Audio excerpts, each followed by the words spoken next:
बिस्मिल्लाहिर्रहमानिर्रहीम, अस्सलाम वालेकुम।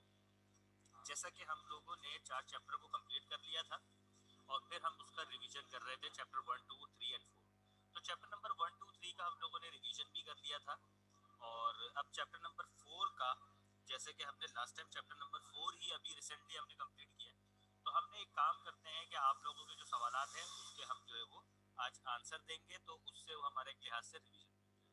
ठीक है, तो हमारे पास सबसे पहले तो क्वेश्चन आया है अबू बकर की तरफ से कि इलेक्ट्रॉनिक कॉन्फ़िगरेशन को जो फिल करने का पैटर्न है वो समझा। देखिए बेटा, हम सबसे पहले क्या करते हैं, हम जानते हैं कि हमारे पास 4 क्वांटम नंबर थे। पहला क्वांटम नंबर था जिसको हम कहते हैं प्रिंसिपल क्वांटम नंबर, जो हमें n की वैल्यू शो करता है। And what is n? n small n है और n basically number of shell है। ठीक है, अब n 1 है, 2 है, 3 है, 4 है, 5 है, 6 है, 7 है, ये एंड सो ऑन, जितने भी नंबर ऑफ शेल्स हैं। पहले शेल को हम k कहते हैं, फिर l कहते हैं, फिर m कहते हैं, फिर n कहते हैं, एंड सो ऑन, इस तरह आगे बढ़ता जाता है। तो ये नंबर ऑफ शेल है। और ये बात याद रखिएगा कि जब हम लोगों ने अपने रेगुलर पैटर्न पे जब हम ये चैप्टर पढ़ रहे थे, तो मैंने आपको कहा था हम कभी भी n के साथ हम k l m n नहीं लिखते। क्यों नहीं लिखते? जब हमने 1 2 3 4 लिख दिया तो it means 1 for k, 2 for l, 3 for m and 4 for n। तो 1 2 3 4 बेसिकली रिप्रेजेंट कर रहा होता है आपके शेल को। अब आपने जब n1 लिख दिया तो इट मींस k की बात हो रही है, जब n2 लिख दिया इट मींस l की बात हो रही है। ठीक है, अब हम जानते हैं कि 1 का मतलब क्या हुआ, k शेल। अब k शेल में एक ऑर्बिटल होता है जिसको हम कहते हैं s, और मैंने आपको इसकी एक निशानी भी बताई थी, भाई एक शेल है तो एक ऑर्बिटल, दो शेल है तो दो ऑर्बिटल। अब जब ये दो शेल है तो दो ऑर्बिटल होंगे, एक 2s और एक 2p। अब तीन शेल हैं तो तीन ऑर्बिटल होंगे, 3s, 3p और 3d। और अगर चार शेल हैं तो चार ऑर्बिटल होंगे, 4s, 4p, 4d। अगर पांच शेल हैं तो पांच ऑर्बिटल होंगे, 5s, 5p, 5d, 5f, इसी तरह 4f। ठीक है, फिर 6s, 6p, फिर 7s। ये हम आगे क्यों नहीं लिखते जा रहे हैं इसको, हम बस ये आगे डॉट डॉट डॉट कर दे, बस सो ऑन, इतने आगे हम जाते नहीं है इलेक्ट्रॉनिक कॉन्फ़िगरेशन। ठीक है, अब आपने ये एक चार्ट बनाया, ये एफ बाउ ने पेश किया था, इसलिए हम इसको कहते हैं एफ बाउ प्रिंसिपल। ठीक है, अब आप क्या करेंगे, अब आप सिंपल जो है वो इसको बाइसेक्ट करेंगे, आप इसको काटेंगे। एक ये आपने काटा, एक ये आपने काटा, एक ये आपने काटा, एक ये काटा, एक इस तरह, एक इस तरह, एक इस तरह और एक इस तरह। मैं फिर से दिखा देता हूँ, बल्कि मैं आपको एरो बना के दिखा देता हूँ। ठीक है,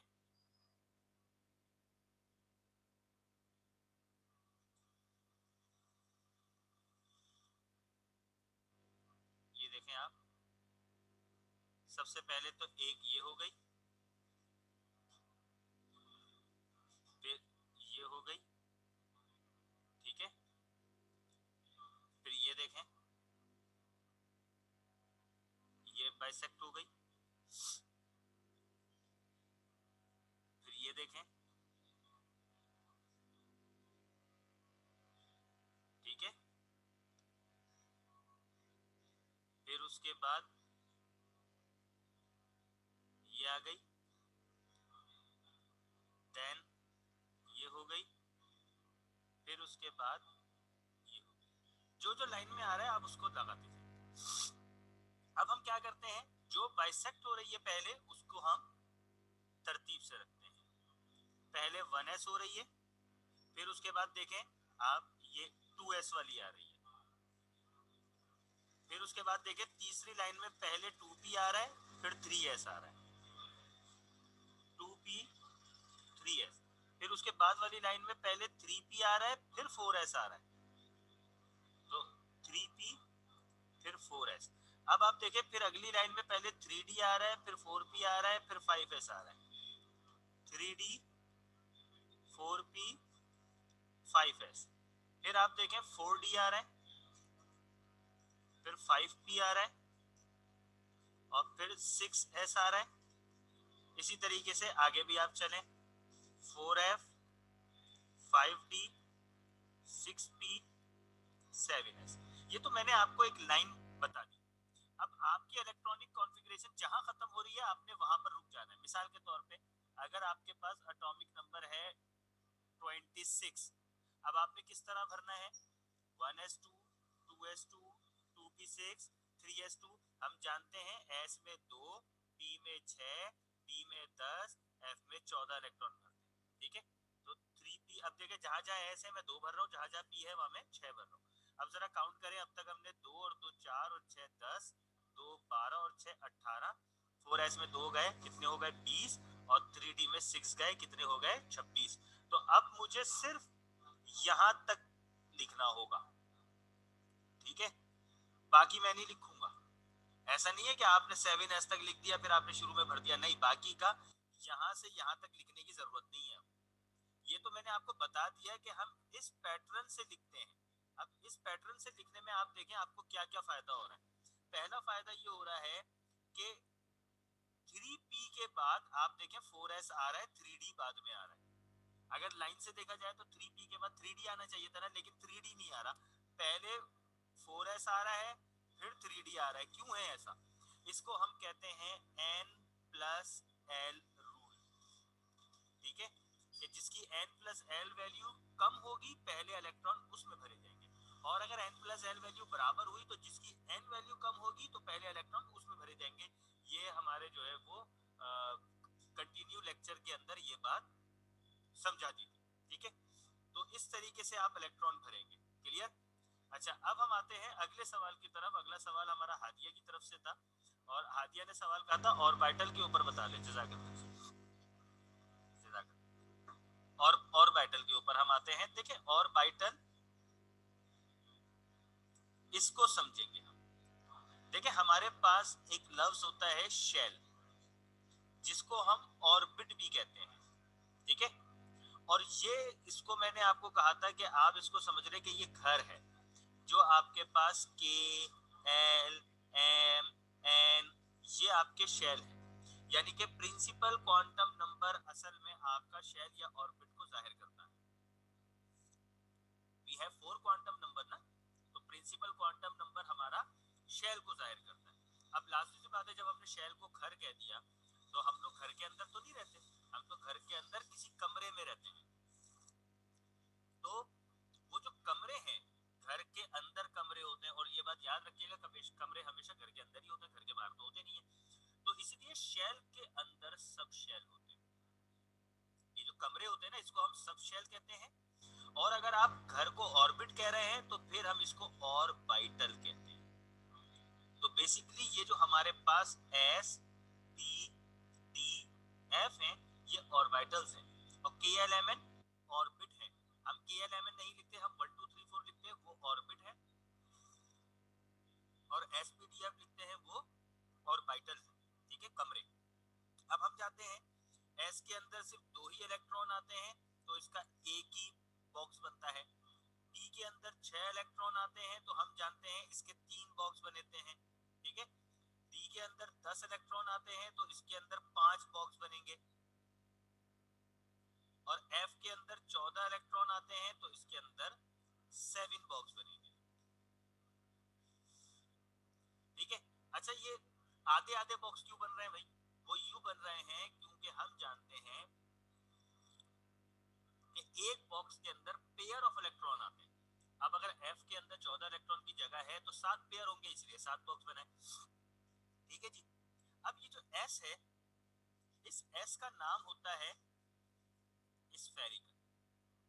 जब आप सेकेंड ईयर में जाएंगे ना, तब हम आपको बताएंगे कि पीरियोडिक टेबल के अंदर ग्रुप 1 और ग्रुप 2 जो है उसको एस ब्लॉक एलिमेंट कहते हैं, सही है, क्योंकि इनके जितने भी एलिमेंट्स हैं सबका आखिरी इलेक्ट्रॉन एस में आएगा, सही है। तो एस स्फेरिकल, और स्फेरिकल का शेप आपका इस तरह होता है, गोल सा, ठीक है, गोल नहीं, गोल सा। अच्छा, अब उसके बाद हमारे पास आता है पी। पी को हम कहते हैं डम बेल। इसका डम्बेल शेप होता है, और पीरियोडिक टेबल में ग्रुप 3 से लेके ग्रुप 8 तक ये आपके जो है वो पी ब्लॉक एलिमेंट्स कहलाते हैं। अब चूंकि इसमें 6 इलेक्ट्रॉन की गुंजाइश होती है, तो लाजिमी सी बात है इसके अंदर 3 बॉक्स बनेंगे, है ना। सब में 2-2 इलेक्ट्रॉन जाएंगे, पहले हम सिंगल भरते हैं फिर डबल भरते हैं, लेकिन अपोजिट स्पिन में। तो डम्बेल शेप इस तरह का होता है, गुब्बारे की तरह, और दोनों इसके जो लोब हैं वो सेम साइज के होते हैं, ठीक है। अब चूंकि डम्बेल हमारे पास 3 बनेंगे, क्योंकि 6 इलेक्ट्रॉन है तो 3 पेयर जाएंगे ना, तो एक डम्बेल होता है अलोंग एक्स एक्सिस, एक डम्बेल होता है अलोंग वाई एक्सिस, और एक डम्बेल होता है अलोंग जेड एक्सिस, ठीक है। एक electron, 2 electron, 3 electron, 4 electron, 5 electron, 6 electron, देखिए अपोजिट स्पिन में इस तरीके से भर जाते हैं, ठीक है। इसलिए हम इसको कहते हैं पी एक्स, पी वाई और पी जेड। ये बात हमें हुंड्स ने सिखाई थी, इसलिए हम इसको हुंड्स रूल कहते हैं, ठीक है। अच्छा जी, फिर उसके बाद आता है हमारे पास डी। डी को हम कहते हैं डबल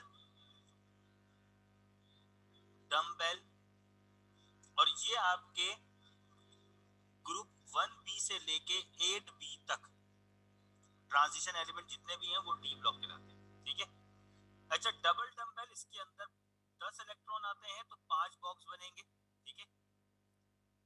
1 2 3 4, बड़ा कॉम्प्लिकेटेड इसका स्ट्रक्चर बनता है इसका, ठीक है, फूल बन जाएगा। और एफ को तो हम कहते ही कॉम्प्लिकेटेड है, और इसका स्ट्रक्चर हम बनाते नहीं है। जितने भी आपके लेंथेनाइड और एक्टेनाइड्स है ना ग्रुप में, वो एफ ब्लॉक एलिमेंट के नाते हैं। इसमें 14 इलेक्ट्रॉन की गुंजाइश होती है, और इसका शेप हम बनाते नहीं है, बहुत कॉम्प्लिकेटेड होता है, ठीक है। अच्छा जी, बोर्ड में एक सवाल आता है, करेक्ट द फॉलोइंग। आपको इलेक्ट्रॉनिक कॉन्फ़िगरेशन दी जाती है, उसको करेक्ट करें। मिसाल के तौर पे कार्बन है 6, इलेक्ट्रॉनिक कॉन्फ़िगरेशन दी गई है 1s2 और 2p6। अब करेक्ट करने के साथ साथ आप ये भी बताएं कि correct the following and mention the rule. अब जल्दी से बताएं भाई, ये जो मैंने इलेक्ट्रॉनिक कॉन्फ़िगरेशन दी है ये मैंने रॉन्ग दी है। अब आप इसको करेक्ट करें और बताएं इसमें क्या गलती की है मैंने।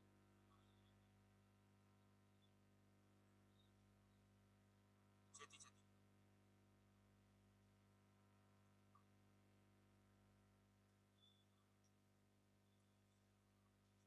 सर पहले 2s आएगा, आपने पहले 2p लिख दिया है।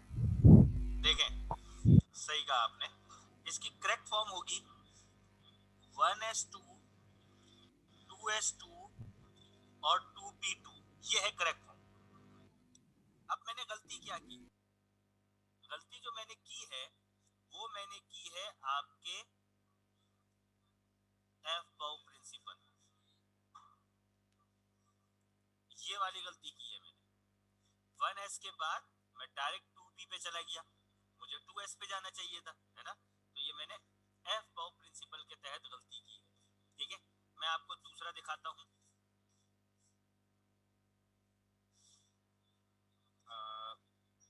सोडियम का 11 होता है 1s2 2s2 2p6 और 3s1। बताया मैंने इसमें क्या गलती की है? सर एस में 2 आने चाहिए थे। एस में 2 एस आने में सर 2 चाहिए आने चाहिए। और मैंने 1 लिखा है। जी जी सर। अच्छा, असल बात यह है कि इसमें कोई गलती मैंने की ही नहीं है, ये तो मैंने करेक्ट लिखा है। गौर से देखें, 11 इलेक्ट्रॉन है, 2 2 4 और 6 10 और 1 11, ये मैंने करेक्ट लिखा है और बिल्कुल सही लिखा है। 1 1 के बाद 2 2 के बाद 3, बिल्कुल सही लिखा है। जरूरी नहीं है कि मैं अगर आपसे बोल रहा हूँ मैंने गलती की है तो आप चेक करें गलती की भी है या नहीं, ठीक है। अच्छा जी, अब हम आते हैं मजीद किसकी तरफ आते हैं, हम आते हैं क्लोरीन की तरफ, ठीक है। और क्लोरीन के पास है 17 electron, 1s2 2s2 3s2 3p6 4s2 4p5। बताए क्या गलती की है? सर 2s के बाद 2p आएगा, और ये अभी तो ये एक ही गलती करी है आपने, और उसके पहले कौन से 4 रूल के तहत ये कर रही है गलती, कौन से रूल के तहत की है मैंने गलती? सर ये आपने ये मैंने एफ बाउ प्रिंसिपल के तहत गलती की है, मैंने सिस्टम ही चेंज कर दिया ना, सही है। अच्छा जी, चले एक काम करते हैं, ऑक्सीजन की मिसाल लेते हैं। ऑक्सीजन के पास 8 इलेक्ट्रॉन होते हैं, 1s2 2s2 और 3p4, ठीक है। अच्छा 3p4 को मैं यू लिख देता हूँ,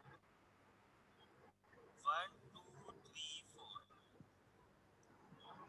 इसको हम यू भी लिख सकते हैं, बाज़ औक़ात बोर्ड वाले यू भी लिखते हैं, 1s2 2s2 और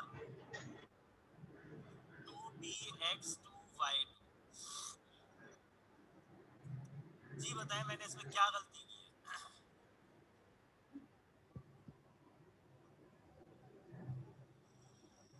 ऑक्सीजन के पास 8 इलेक्ट्रॉन सर थे। इसमें तो हाँ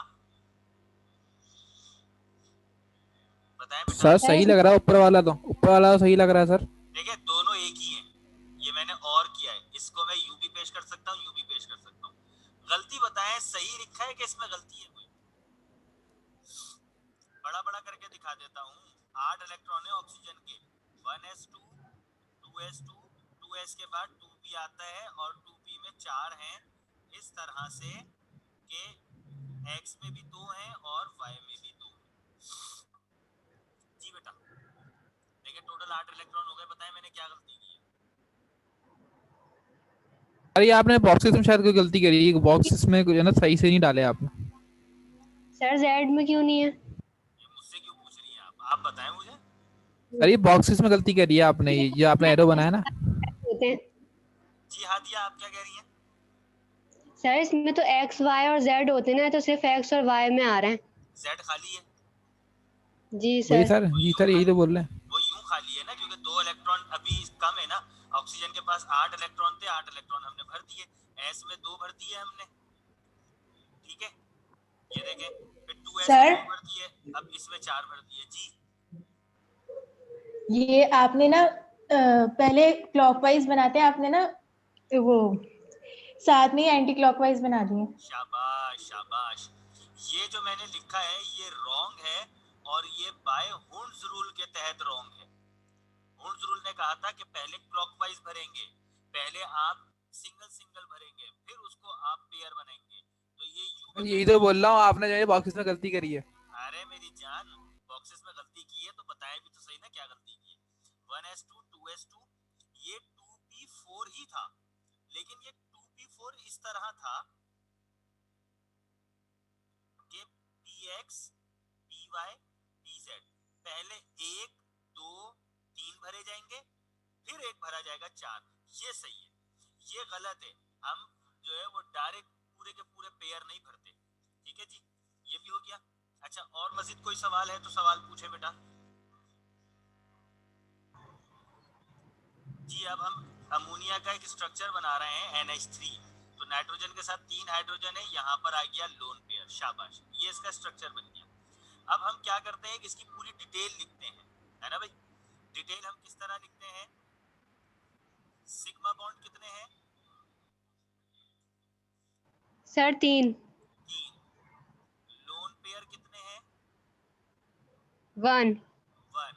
स्टेरिक नंबर का फॉर्मूला क्या होता है? Sigma bond plus lone pair. सही है, तो सिग्मा बॉन्ड 3 हो गए, लोन पेयर 1 हो गए, तो स्टेरिक नंबर 4 हो गया। स्टेरिक नंबर 4 का मतलब क्या है? हाइब्रिडाइजेशन कौन सी हो गई? Sir tetrahedral. 3 हाइब्रिडाइजेशन शेप नहीं पूछ रहा मैं, हाइब्रिडाइजेशन कौन सी होगी? 4 का मतलब क्या है? 4sp या sp3 हाइब्रिडाइजेशन। थ्री। सही है। अब मुझे बताएं इसकी ज्योमेट्री क्या होगी? ज्योमेट्री हम किससे अंदाजा टेट्राहेड्रल। लगाते हैं? ज्योमेट्री हम स्टेरिक नंबर से लगाते हैं, टेट्राहेड्रल। अच्छा इसका शेप क्या होगा? Sir trigonal. शेप आपने ट्राइगोनल क्यों कहा? ज्योमेट्री सर हम क्योंकि वो सिग्मा बॉन्ड को देख के बताते हैं। शाबाश। Geometry shape. हम स्टेरिक नंबर को देख के बताते हैं और शेप हम खाली सिग्मा बॉन्ड को देख के बताते हैं, ठीक है। अच्छा अब मुझे एक बात बताएं, टेट्राहेड्रल शेप होता है ऐसा और ट्राइगोनल शेप होता है ऐसा, सही है। तो इस अमोनिया का ट्राइगोनल शेप बनेगा। अब हम क्या करेंगे, sp मुझे बताएं ये जो मैं स्ट्रक्चर बना रहा हूं, ये मैं किसका स्ट्रक्चर बनाया मैंने? ये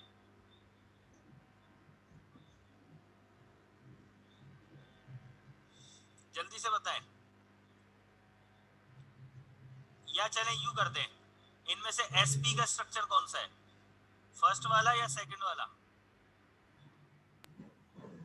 सेकंड वाला। सेकंड। सेकंड वाला। फर्स्ट वाला किसका है? पी पी और बेटा। ये p का है और ये sp का है।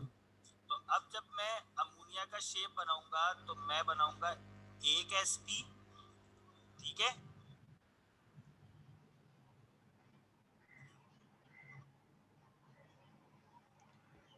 दूसरा sp, बल्कि दूसरा sp यहाँ नहीं बनेगा, ये दूसरा sp, ये तीसरा sp, और इन तीनों के साथ मैं क्या क्या जोड़ूंगा? एक एक हाइड्रोजन, एक हाइड्रोजन,